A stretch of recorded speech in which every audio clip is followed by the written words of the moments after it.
সকালবেলায় ব্যাগ নিয়ে বেরিয়ে পড়লাম বাজার করতে, কারণ আজকে রোববারে না বাজার করলে হয় বলো? কারণ রোববারে তো মাংস খেতেই হবে। তো চলে গেলাম ফাইনালি মাছ দোকানের সামনে, দেখছি কী মাছ নেওয়া যায়, কিন্তু আমার কোনো মাছই পছন্দ হলো না। তো কিছুটা সাইকেলটা নিয়ে এগিয়ে গেলাম সবজি বাজারের দিকে। তো কিছু সবজি আমি নিয়ে নিলাম।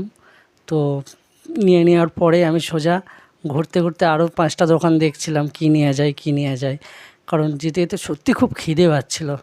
কারণ সকাল হলেই তো আমায় খেতে হয়। তো কাকার দোকানে চলে গেলাম কচুরি খেতে, কিন্তু কাকা দারুণ কচুরি বানায়। তো আমি নিজেই তরকারি তুলে নিলাম, কারণ কাকা আমায় চেনে, খুব ভালোবাসে। তো তরকারি নিয়ে আমি কচুরি খেতে থাকি। তোমরা চ্যানেলটা সাবস্ক্রাইব করে দাও আর লাইক করে দাও। তারপরে ফাইনালি খাওয়া দাওয়া কমপ্লিট করে মাংস দোকানে গেলাম, মাংস নিয়ে নিলাম বাড়ির জন্য।